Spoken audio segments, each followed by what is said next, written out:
The broadcast is now starting. All attendees are in listen-only mode. Good morning.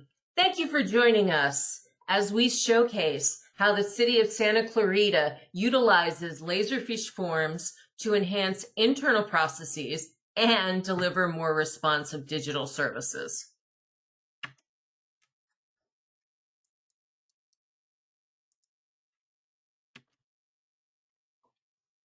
Today's session will focus on real-world examples where Laserfiche Forms is used to automate credit card reporting, streamline travel request tracking, manage large volumes of recorded documents, and ensure timely follow-ups for education assistance programs.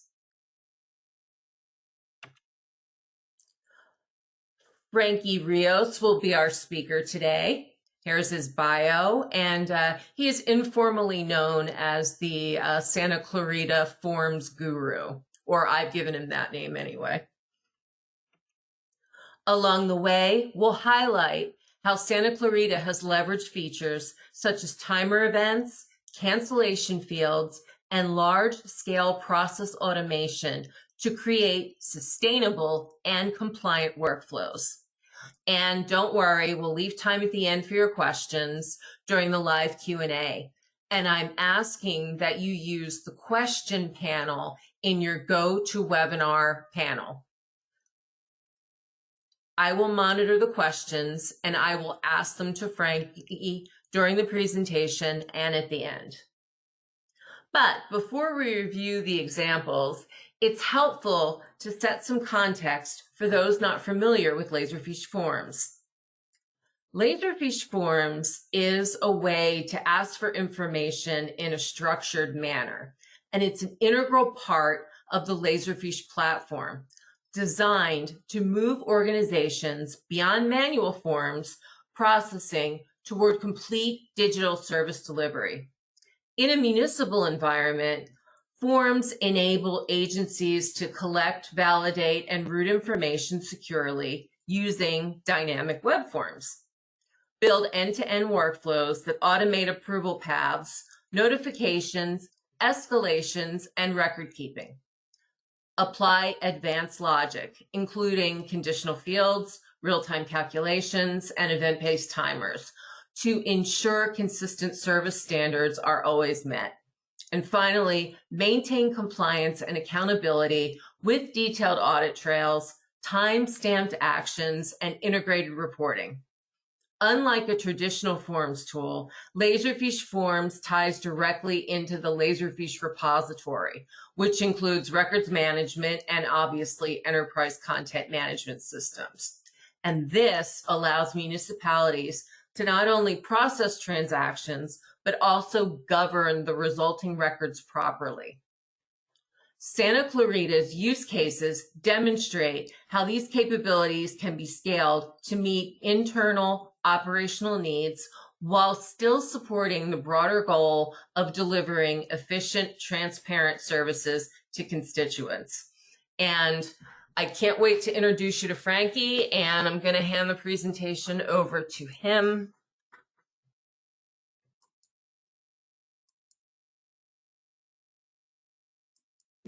Hi, I'm going to try to follow up, match Kimberly's energy here. Yeah, feel free to throw questions in the chat as we keep going so we can answer anything that's within context, and we can always answer questions at the end as well.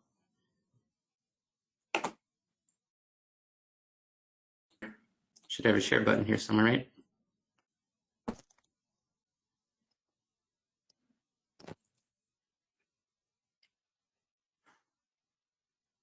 Kimberly, can you try to send me the access here? I remember there was a pop-up where I could share the screen. I'm not seeing that.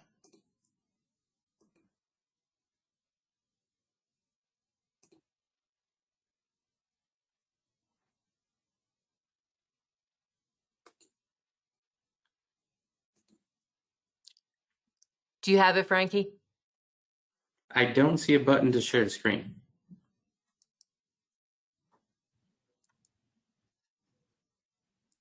Okay, you should have it now. There's There's my pop-up. Here we go. This is All how right, I'm in my forms inbox. Yeah. So a little bit of an intro. City of Santa Clarita, I started as web developer here, and my team is application development. So application development really covers a lot of software applications that we run at the city. And as we were looking into online form systems, that fell under our team. So our help desk team started with Laserfiche as a document repository system, and it was only natural for us to look into the forms component because any of those forms will automatically save into the repository and have a nice streamlined way of doing things. So I started looking into Laserfiche Forms, and I really like the ease of use, and I can even show you can see that the layout's pretty intuitive anywhere that you are in here. I'm clicking on manage, and you can see I've got 411 forms here now. So we've been using this since 2018. I would say close to 250 of these are actually live running processes. There's things in here we're testing all the time and all of that. But the first form that we actually started looking into was our monthly CalCard purchase reports. So anybody with a card who's making purchases monthly is going to have to report that to finance with their statements, their transactions, everything. And you can imagine how that was when it was paper.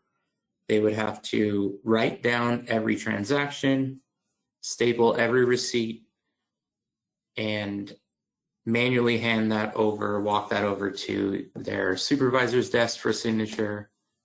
Then it would go to the director for and finance, who's collecting all of these from all staff around town. We have multiple locations around town and everything, so this would take a lot of time. I had a statistic here that I looked up recently that since we automated just the CalCard purchase report, that has saved us since 2018 over 114,000 pages of printed paper. That equals around 27 trees that we've saved just from this one process alone. And that's one of the 250 that we have running. Today, I wanted to show you I think diving into that very first form. I have right here at the top, you can see old, because we most recently actually updated. That was the first process that I had created in Forms, and you learn a lot along the way. So I can show you the difference of what I've learned because we've recently launched CalCard 2.0.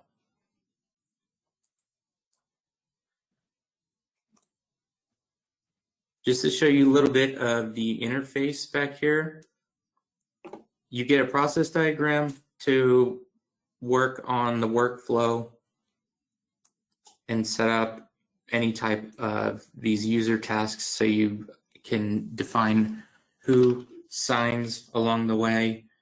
And then over here on the form section, this is what it actually looks like when you're creating a form. Everything is pretty simple looking, even though you can get really detailed with all of this. I like this system because it seems like you can make it as simple or as complicated as you really want. In this section here, there's just a list of simple items that you can drag in, where any type of radio buttons, check boxes, and there's also signature fields. So that is one of the big things with this system, is that it takes online signatures. Those are tied to IP addresses. We had our auditors look into this, and they agreed that this was an acceptable way to be taking online signatures. So once we got the green light from them, we started going crazy with this system. The CalCard purchase report includes signatures and the routing process and a lot of things like that. So once we started to prove that that was something that we could do, that's when, of course, as Kimberly says, it's like they're like potato chips. Just have one once you open it up. If I click on preview over here, you can see what the form actually looks like. And there's a lot of customization features as well. So if you were using this out of the box, it would look like a pretty simple background with no header or anything. Going back into the back end just to show you, there's tabs up here at the top that let you customize the theme. So I created one, well, there's a few in here, but city themes. Some of them, if I know the forms are more for a mobile use case out in the field, I will maybe have a template that has no icon or the spacing is a little bit different for mobile.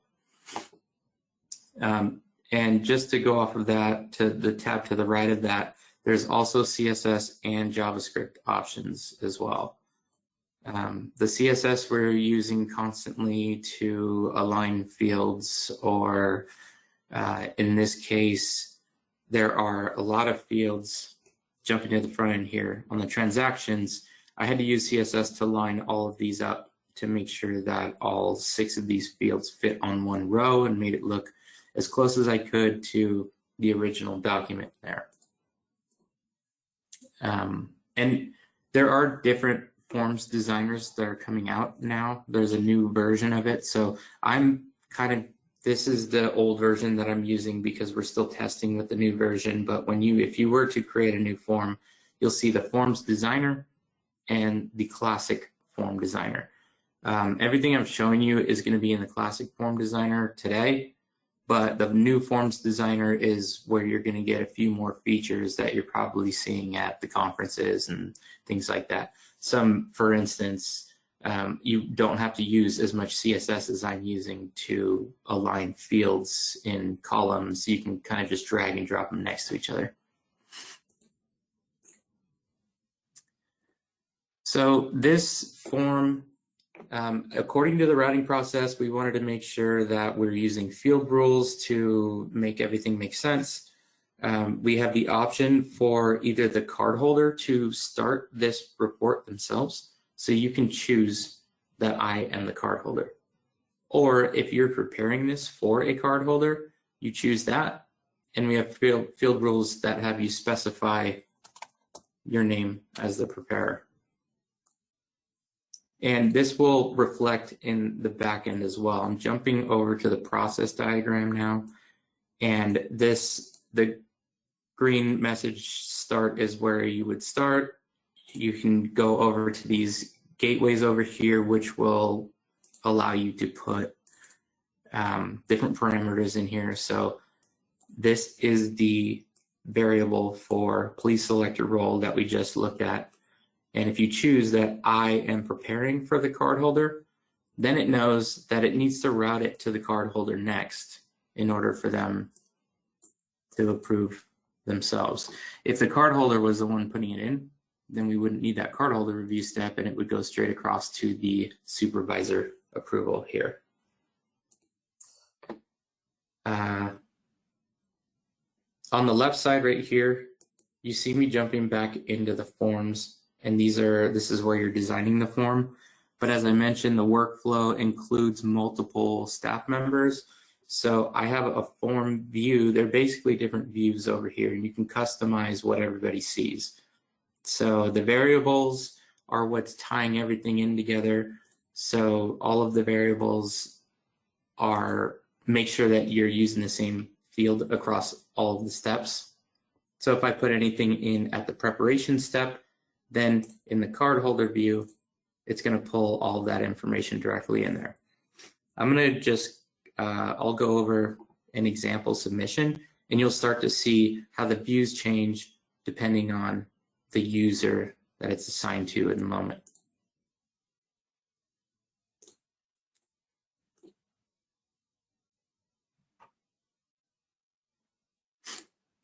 So this is the live version of the form now. I'll say that I'm preparing for a card holder, and I can put my name in here. I'm just going to put my name everywhere to make sure that it all routes to me for demo purposes. Another thing with field rules that I'm using too is right now I'm selecting that I am preparing for the card holder. So once you specify the card holder's name, once you've filled out the entire form, hitting submit at the bottom, it's not asking you who it's going to. It's already built into the process. It knows that it's going to go to the card holder for review next. Actually select, and so this is all customizable. If you change your role to the card holder, this is why we want them to specify whether they're a card holder or not. If you are the card holder, then you're putting in your own name here, and you see that the form changes at the bottom, and it asks you for your signature immediately. It also asks you to specify the next signer, the approver. So that's if the card holder were sending this. I'm jumping back and forth a lot, but I have confidence in all of you to stay with me. So I'm gonna be, let's pretend that I am preparing for the card holder. Put their name in there. You can see all of the names that come up here. It's because there are lookup rules is what they're called. So we can connect to databases and make those connections, which is how my email is coming up on the other side on this read-only field. That is kind of a security precaution, I would say, as well, because if I'm going to choose myself as either the preparer or the card holder, for this to automatically populate my email address, it means that I'm going to get an email notification letting me know that my submission was sent. So if I try to choose somebody else, if I was trying to do anything malicious, that person would get an email since this is read-only. I'm just going to fill out some of the required fields here so we can move forward. The transactions are part of something called a collection. So when you put in a collection of fields,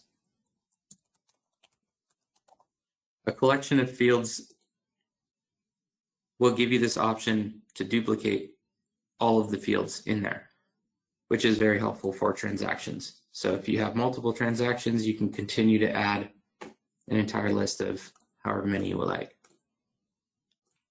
I'm just going to do one for now. We need to find some sort of a test PDF here because these are required. You can see the transaction total amount is down here. That's read-only because it's calculating off of the amount here,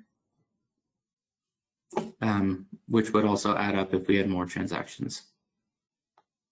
I am not a robot.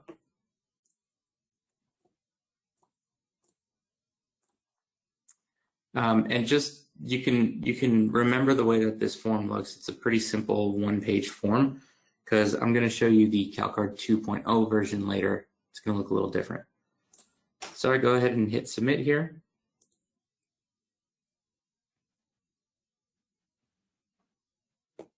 And it looks like everything froze because that's what happens when you're doing live webinars.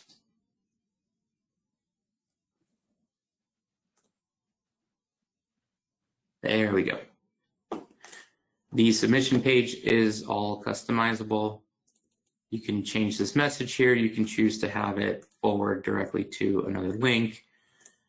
And then you can give them the option to print or download this part of the form.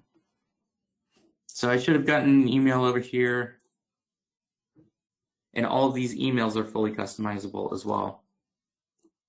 This email template here, if you're editing the email template at all, it's just going to give you a completely plain white text box. And so we have an HTML template that we created. We branded this as City Forms, created the logo ourselves, and we paste that into every one of these emails. We're also pulling in variables. So it's nice to name your variables intuitively because you're going to see them in the different forms that you're passing through different users. And then you're also going to use those variables in these emails here. So right now I'm pulling in the CalCard name. It says hello cardholder. And then it will say that which month of their purchase report is ready to go. And I provided a link for them to log in, which is just our generic inbox link. We are using Windows authentication, so I always keep a little bit of a reminder of how to log in. And one thing that I've learned along the way is to throw in that ID variable. That's very helpful because if anything gets suspended or someone doesn't know who their form is with, they forward me this email all the time. Hey, can you help me out? And now that I have this variable in every one of these emails, I can easily go look up exactly which submission that is. That's a good tip for anyone. Clicking on here will open up the inbox.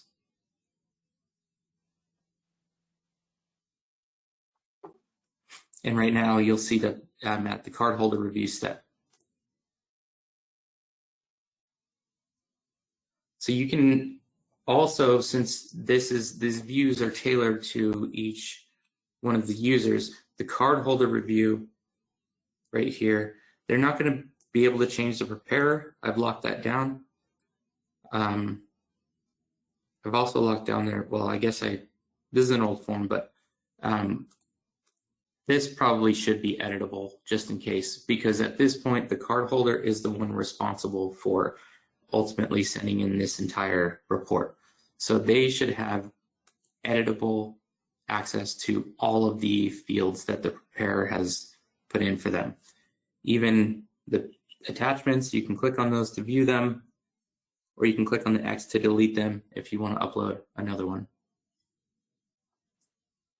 But as we saw before, the cardholder signature pops up at that step. Cardholder will sign. Next signer, I'm just going to choose myself, but we have the drop-down list of all employees who have Laserfiche Forms licenses. And then we have the option to submit or send back for revision. Before I do that, I'm just going to jump into the process diagram here to show you kind of how that looks. Cardholder review is where we're at. So right here, you'll see that, again, I'm using variables. This is pulling in the username of the cardholder, so it will automatically assign to whoever the cardholder is. There's an edit button right here. For the email that we recently looked at in Outlook, you can put your subject and you put in all the variables, shows you what month. I try to write these to make them as intuitive as possible. I'm imagining staff looking at these subject lines on their phones, put the month in there, maybe even put the card holder in there at some point, so they can glance and see exactly what's coming in. Card holder name, you can see what those variables look like as well. And the variables are super easy to put in. Every time any box that has like this little arrow right here, you can click on that, insert variables. You can pull in things like I mentioned before, the process ID number. Those are under process variables, the instance ID. And then if you go down, you can see the field variables. So these are all the variables that you actually created onto your form, and you name those variables yourself. So right now, I'm not as proud of this one because, like I said, this is the old version and this is my first form. But I started to get a lot better at naming my variables and organizing them so I can pretty easily call them back to any step that I need later. There's an HTML view of the body of this email as well, and that's what I paste in for my template every time I'm gonna create a new email, the user task here. There's tabs there as well. So this is all within the user task. The user task that's assigning to the cardholder for review. Another tab here. So this is where you would specify what that user is going to see. So cardholder review, I'm doing new -2 cardholder review. You can see that that aligns with the names of the forms on the left side. And then there's also action buttons, so submit or send back for revision. The next tab is outflows, and you can put in the values of those action buttons, like send back for revision, based on, so this right here is the previous user's action. And it's pretty easy to add all of these in here. This is kind of like a little wizard that helps you put in this calculation down here. You just say previous user equal to send back for revision. Very low code, all of this. You can also put reminders too. So not on this old version, but on the new version. I don't know how much all the staff love it, but it helps them get their things done when I tell them after the task is created, wait 1 day. Let's exclude weekends. And then let's repeat this reminder every single day until they sign this thing. Finance appreciates it. So from cardholder, it goes to approval by supervisor, which is the next user task. And it's really going to work the same way. So I'm pulling in the cardholder view. And hit submit.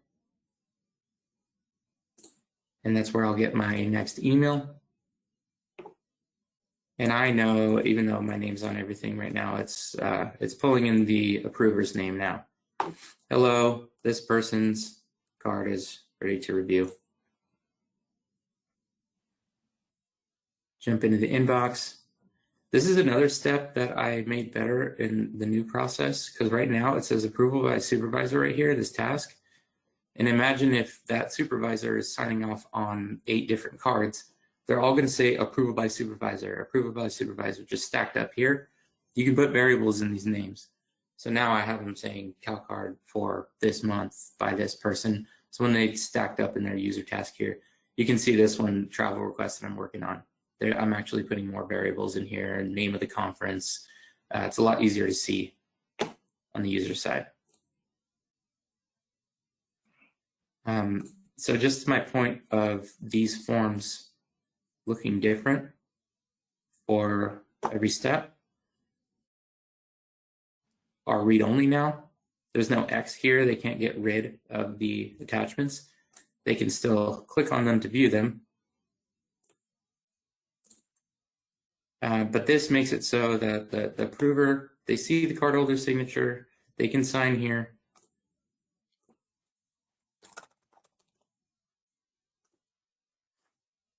They can leave comments and they can send it back for revision. So that's just how we wanted this process to work. We didn't want the approver changing anything that the cardholder had already signed off on. We want it to go back for revision. They see the comments from the approver.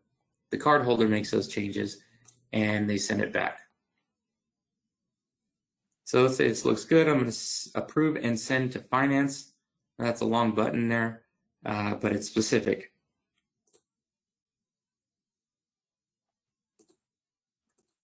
Same thing will happen. I can even refresh my inbox here without having to go to my email.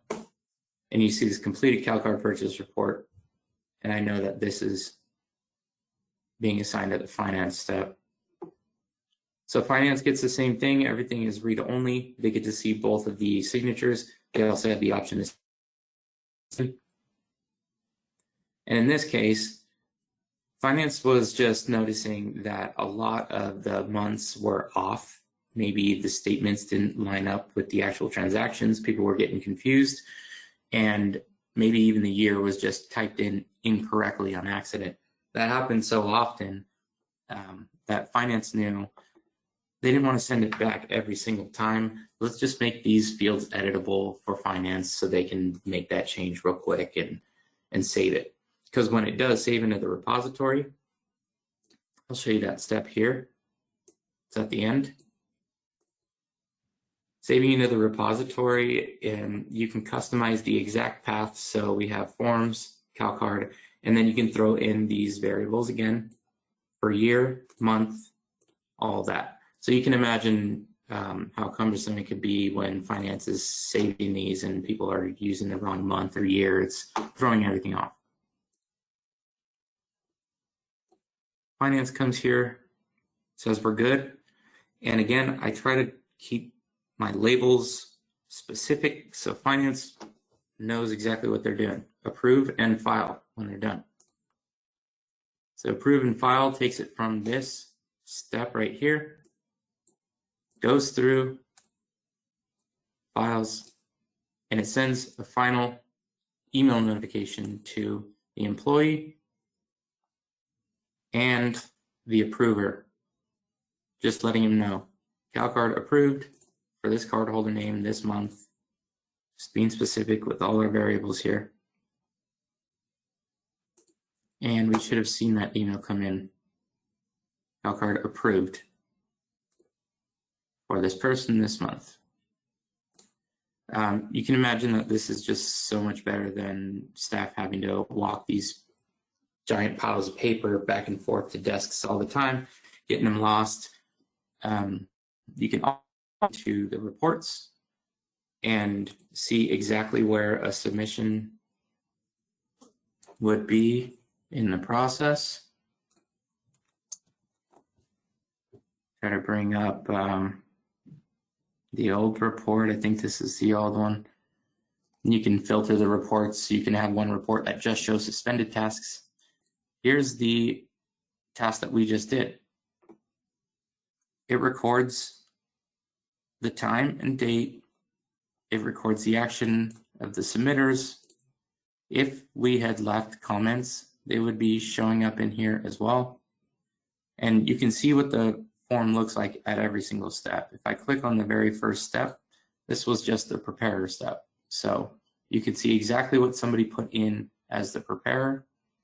Just in case in the revisions later they went back and changed something, you can see what it looked like. You can see all of the tasks that were run and when it ended.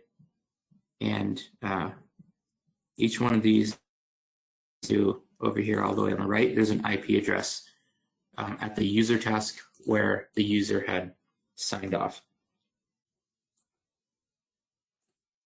Kimberly, we can take a pause here if you'd like. Are there any questions? Actually, we just had a request, and it's to see a purchasing process form. So it's going to let you kind of slide through. So far, no live questions on the CalAid process. I had one, though. I know you've worked with auditors on this process. Were there any particularities that they were interested in having you change or fix between the old form and the new form? No, the auditors were never really part of the process of building these forms. They were just kind of in the very beginning. We wanted to make sure that this system, we could legally rely on the signature fields, and that's really all. Okay. They said yes. Yeah. As far as a purchasing process, is there anything specific? Because any one of the processes here that I'm using for purchasing is basically doing the same thing. We put in fields just like I had demoed now, and we use user tasks to assign them to the users based on variables. And that's how everything gets signed off on. No, they didn't have any specifics regarding the user task. If you want to answer me in chat, you can, but nothing in particular. We have purchasing ones. This is my entire list of forms, but I'm over here trying to at least categorize them with these brackets here in the beginning. So maybe Actually, the first big form that we did for them. PO form looks like. Which one? We would like to see what the PO form looks like.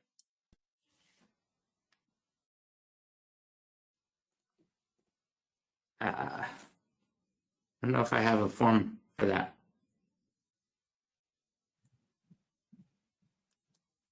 So the first view, probably before the first submission.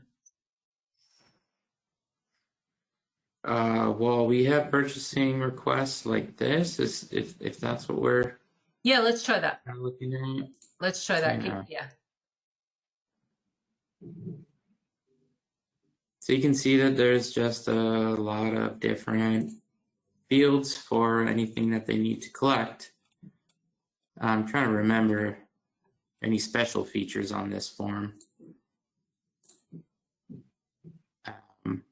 But all these are really drop-down fields, and they pull in departments, names, and then we might have something in the back end. I think this one is, I don't know, this is like one of the simplest forms ever.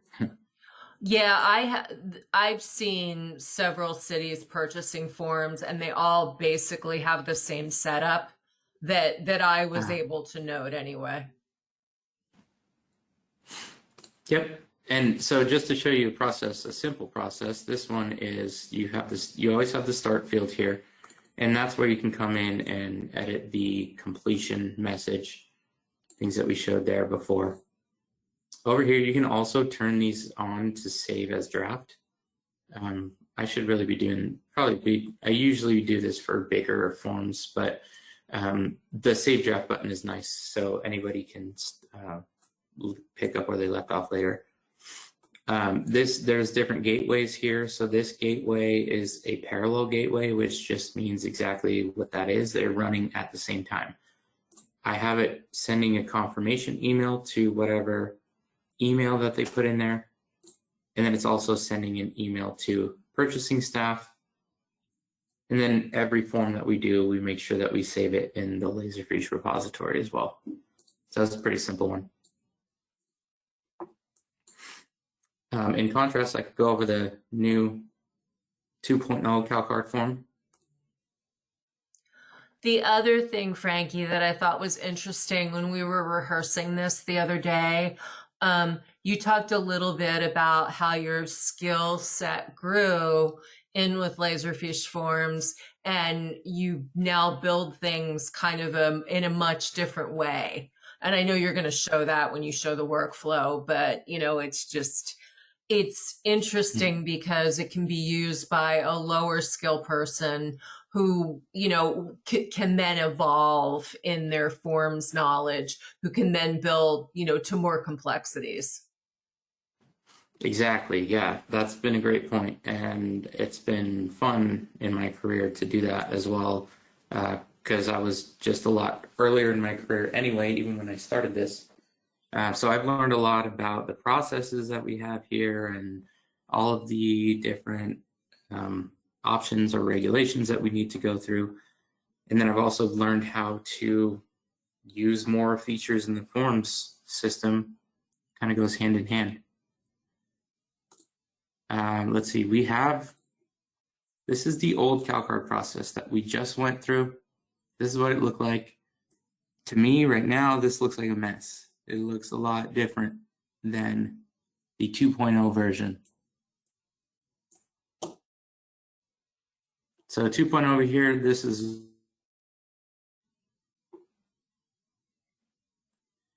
and I am utilizing these columns here. It makes it a lot easier for anybody to just jump in here and see, okay, this section, forms submitted. I have gateways here for who prepared it. We already went over that. The card holder, that all works the same way. And then we have approval, finance, confirmation emails to anybody who's involved, and then save in the repository. This process just looks a lot more streamlined. I think it's easier to tell which way everything's going.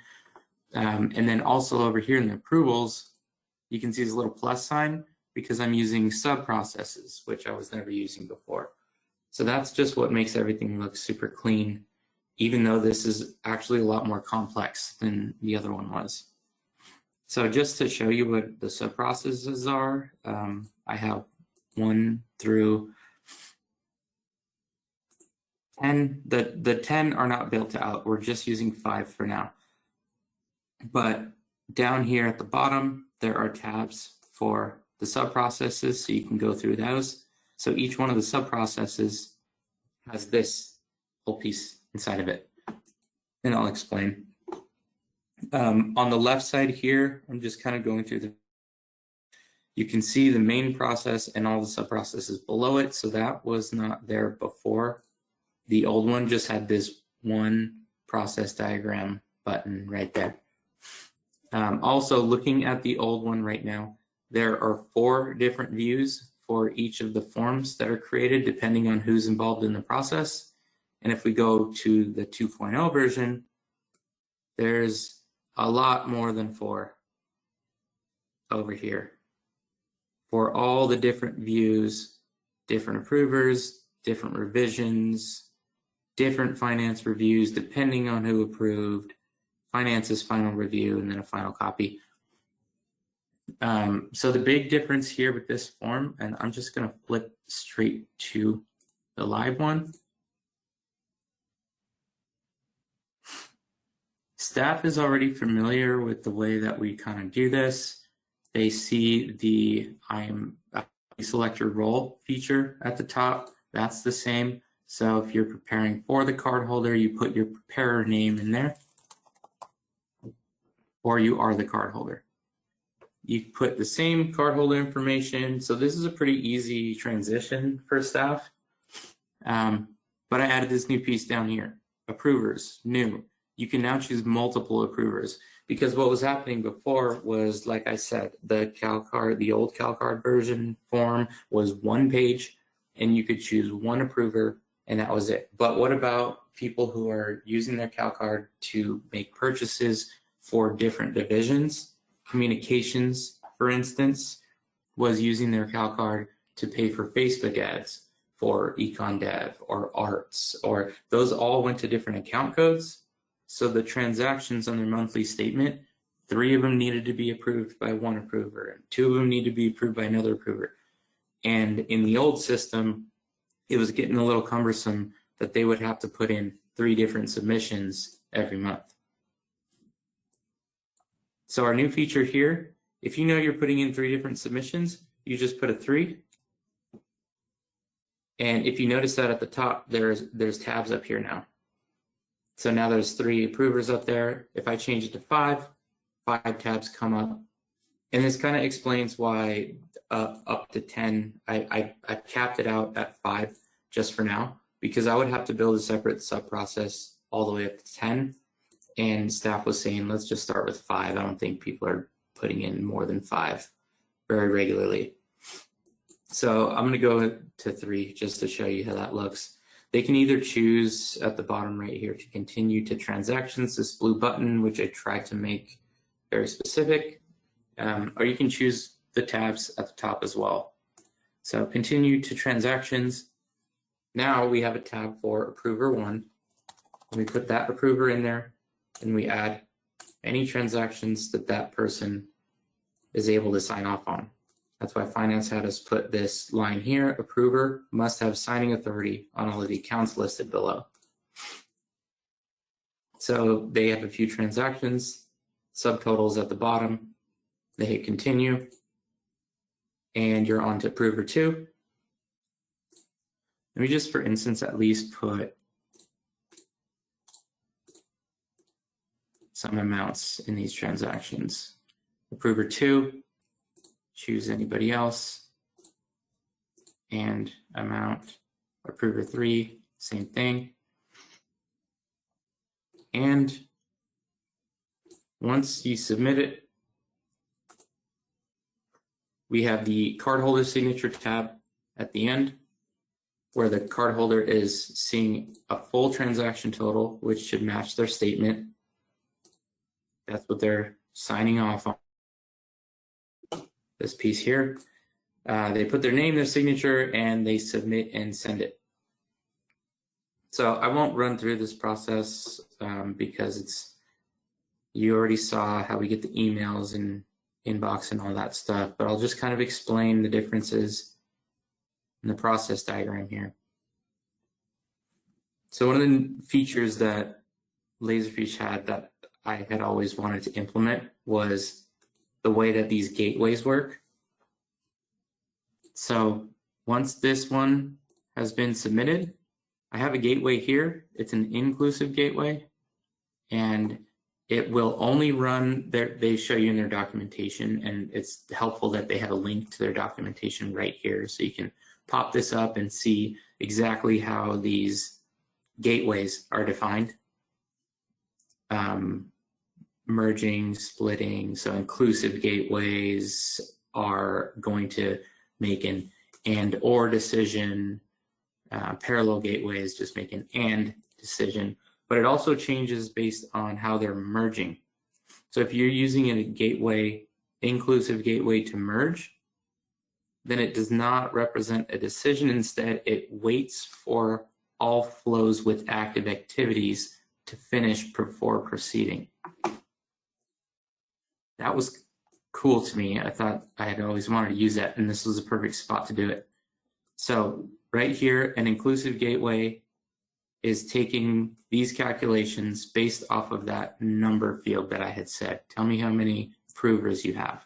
If you have 3 approvers, then that is greater than or equal to 1. It's greater than or equal to 2, and it's greater than or equal to 3. So all 3 of these are going to go at the same time. Then we get to use this cool inclusive gateway where if you're merging, which these 3 are merging into that inclusive gateway, I have this little note here that says wait for all to complete. So we know that if approver 2 and 3 have signed off, we're just waiting on approver 1. Once approver 1 signs off, the form all gets wrapped up into one big piece for finance.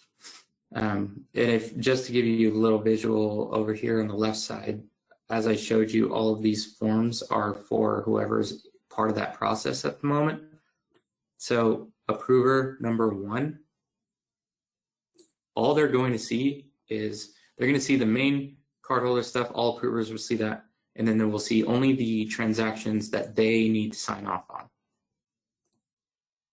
Then later, finance will get a copy. Once all 3 have signed, forms basically stitches everything back up together, and finance gets to go through this entire thing with all the tabs, 1, 2, approver 3, 4, and then finance gets to sign. And finance also gets to come over here and choose whether they want to send this one approver's tab back for revision or mark it as approved. So if they mark this one as approved, but they mark number 2 as send back for revision, then I have some logic back here in the process which will make sure that approver 2, who's all good, they don't need to redo anything. It will just skip them, it'll wait, and it'll wait for number approver to make the revisions that finance is asking for them. Then it's all stitched back up, finance sees it, and they send it off, get a confirmation, and saves in the repository. Frankie, I had a question. Yeah. How do you decide when it's time for a new form? Is that initiated at the department level? Is it you saying, hey, they've given us new tools, we could use them? Is it a combination of the both? How does that work? It's mostly decided by the people who run up to my desk and ask me for new forms, because that's just happening constantly now.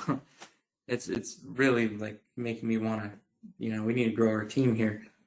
But yeah, that, and especially the, our strategic plan for the next 5 years, city manager has decided that is really going to focus on automation.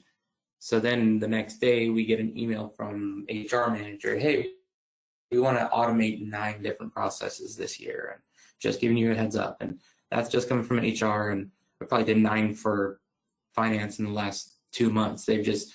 They are seeing, especially with the CalCard form being the first one that we implemented, everybody is part of that process from the entire organization, and they're seeing the benefits. So then they're coming and saying, hey, I have this other form that we're still doing in paper, and sometimes we can get them up really quick.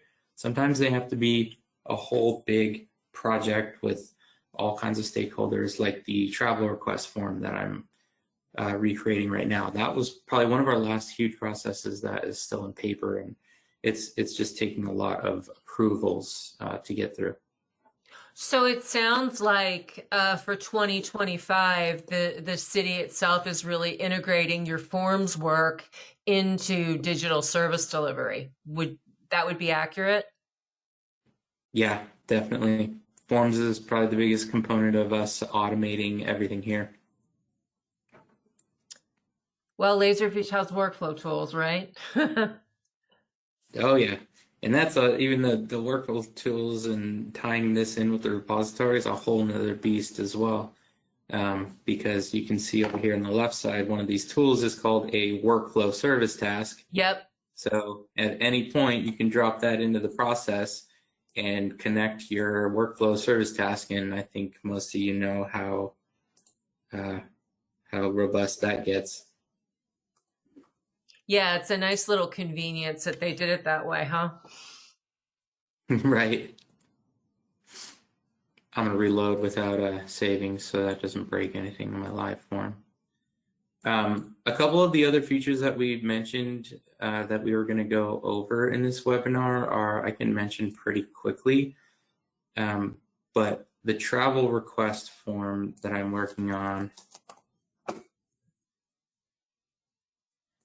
I'm calling it the travel coordination process now because it's not just a travel request anymore. We're also adding the ability to, when you get back from the travel, you can report your actual costs and a little summary.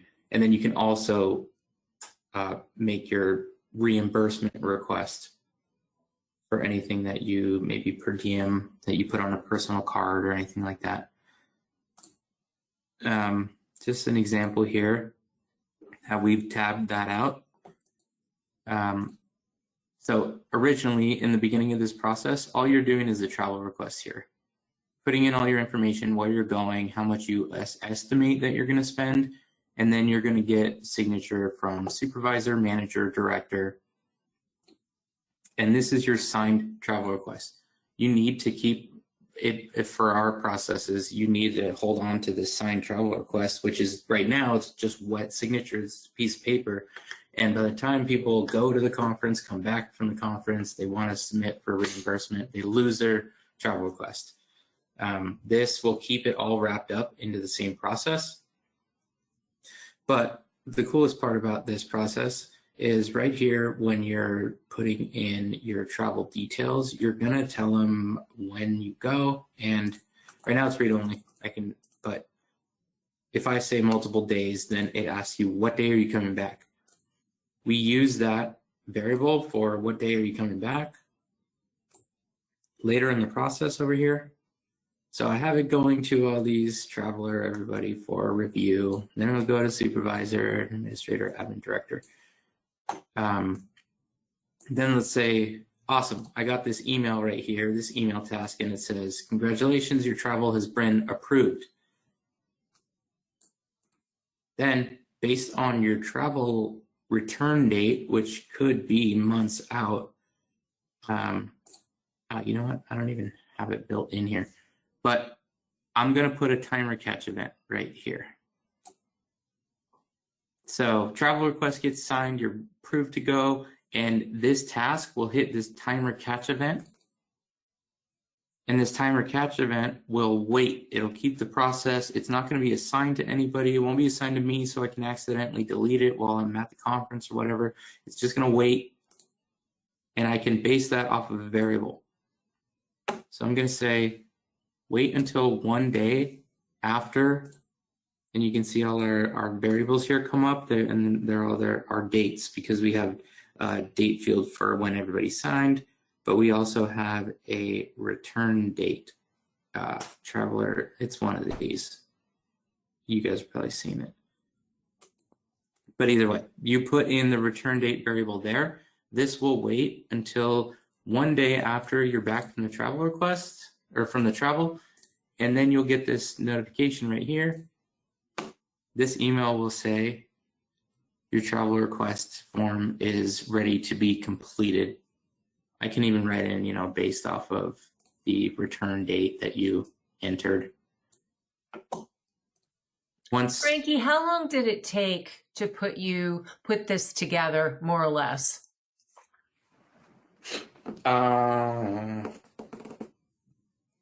This is one of those ones where it's never been automated before, and it affects the entire organization. So it also affects the travel policy, and there are questions that I'm asking that were never really put into place with paper. So this one I've been working on for 6 months at least, but it really just depends on people going back and forth. I've had processes that were this long, but they were more straightforward because they didn't have to do with transactions and things like that. It's pretty easy to just drag and drop and mimic some type of PDF form somebody gives you. I can create a pretty significant size process in a week, or even we've done forms in one day. It's interesting because there's always a big difference between, do you replicate the paper flow or do you not? And, it's a whole Yes. new dimension, right?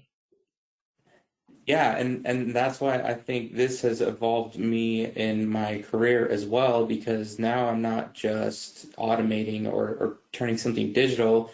I'm in these meetings and I'm having to suggest decisions on what part of the policy may stay or may not. And I'm really making a lot of decisions for other people who maybe should be making them, but it's working. Yeah, I bet you didn't expect it to kind of go up to the policy level, right? You just thought you'd be building forms. Yeah, exactly. And that it's really turned these into kind of, every one of these is like a project management experience, and taken multiple of these to leadership presentations, and it's been great for me. Right. So you're building out your business analyst skills is what you're doing. Exactly. Yep. This is just the last part of the preview of my travel request form. We have the estimated cost from before they went to the conference. You come back after that thing has waited for you, and you put in your actuals. And I have CSS displaying either a red or a green field, depending on whether you've gone over or not the estimated differences. And then you can reimburse, you put your reimbursement in here, which these were all separate forms, and now I'm rolling it all into one process. So yeah, I'm enjoying the system a lot. And you're the only person that's working on forms, right, Frankie? It's just you. I was the lead for a really long time, but I have my intern is doing an incredible job. I can throw him forms and he can publish them on his own. And same with a few more on my team. We're starting to delegate a little more. Yeah, I would think, especially if you're integrating that into the, goals of the city for 2025, right? Oh yeah, yeah, they're coming in, all the requests. Do you have anything for contracting? We do have a pretty basic contract routing form. You attach the contract and it goes through purchasing, and but we are trying to see if there's any way we can integrate with DocuSign or something like that. So it would be nice to kick it off, because yeah, right now it's going in to purchasing via this form system, but purchasing is still having to take all the information out, put it in DocuSign. It's still a little bit of a manual process. I have most often seen contracting done using workflow, not forms. Oh, yeah. We have also been looking into that now. So yeah, hopefully we'll find a solution. Yeah, it's nice to have a set of tools and you're like, oh, which one can I use, right? Yeah, right. And I know you and I talked about you were building or about to start some stuff for human resources. Can you share a little more about what, and if you can't show it, I get it, just what they're asking you to build? Um, yeah, you get it from HR. There are special ones. But we have personnel action forms running through there. We have a new one that my intern's building for them that managers can use to submit a request to fill a position. Those are all pretty simple processes that just go through whoever needs to sign off on them. And actually, the education assistance form is the first form that I got that timer catch event that I just showed you guys actually running. So somebody puts in all the information for them taking college courses, and they put in the date of when those are going to end. So I'm still waiting for that form to actually go through, but a lot of the processes are at that timer catch event right now, waiting for them to finish their classes. Yeah, there's a few questions about HR onboarding and offboarding. I can just share that I have seen that automated in several municipalities using Laserfiche workflow and DocuSign. So. Oh, that's great. I should look into that. Yeah. Because forms, even though forms in some way is also workflow, Laserfiche workflow is a much more mature product, right? It's been around for a long time now. Yeah, and I've noticed too, a lot of the reasons why we use these forms is just to catch data. Yep. The reporting isn't as robust as I would have liked. Right. It's easy to build reports on all the data that's come in, and you kind of see it in an Excel file format. But it's hard to manipulate the data after it's been recorded. I mean, would it be practical to import it into a reporting tool, or no? Yeah, that it would. I mean, I don't know how practical, just depending on the process and how often you're having to manually import that data. Sure. Yeah. But I know that our HR staff they have access to the reports in Laserfiche Forms, and they are pulling that out and manipulating the data. And actually, if you guys are familiar with Smartsheet's pretty good with having like dashboards and all kinds of stuff like that. Do you have a Laserfiche integrated with any of the business systems in Santa Clarita, like ERP or? The only integration that we're really working on right now is just trying to be able to pull data from the finance system. So we're working on getting a connector. So it would be nice to be able to have drop downs on our forms that like account codes or vendor numbers and things like that. And then of course the single sign-on feature here is integrated with Active Directory. Yep.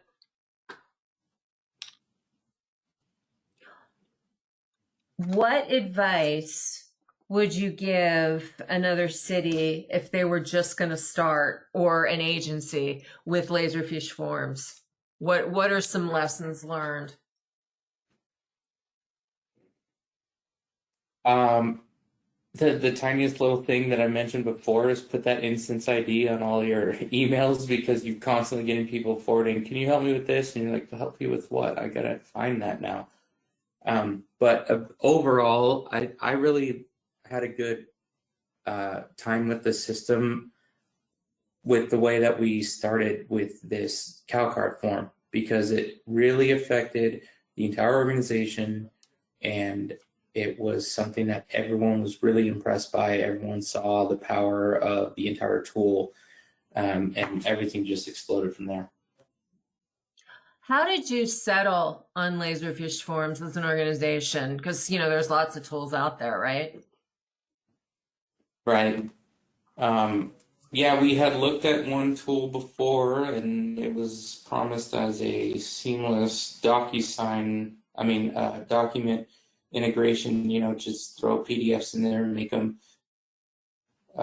fillable and add workflow. And we were it just wasn't as seamless as we would have expected. But of course, after, that was probably when we got Laserfiche for the document repository. So then after that, we were, of course, let's look into the form system that we already have this product for. And that's really all we had to do. I was happy with everything that it did.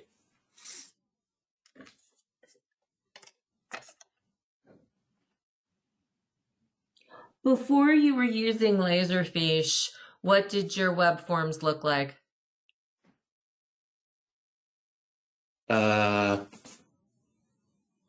Mostly non-existent. But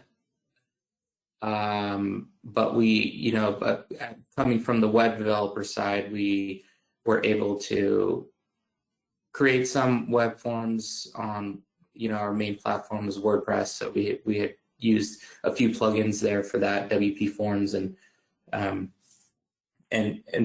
also just a lot of completely custom applications developed from scratch that we put on our intro. What's your mix of public and private forms? They're mostly internal rather, right?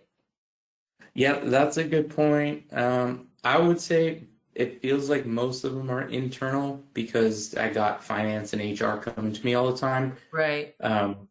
But we also have a lot that are external because we have arts and events who have vendors who need to sign up for events, who we're trying to put in facility reservations from anything from a basketball court to a picnic park, or so we have a lot of all of them. We have also, kids sign up for camps, so we have something for the parents to fill out for the health history, and a lot of community center forms. There's a lot of both.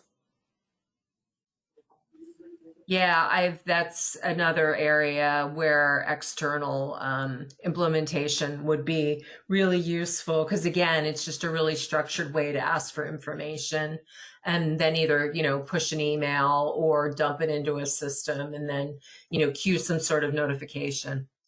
So I just wanted to do a last call for all questions. And thank you very much, Frankie. This has been really informative. We really appreciate it. And to our audience, thank you for your time today. We'll send the recording out and we'll also post it on our info hub. For continued exposure to ECM as a topic, please visit cps247.com. We have over 400 pieces of articles, and webinars, and different types of content. Thank you and have a nice day. All right, thanks. Thank you.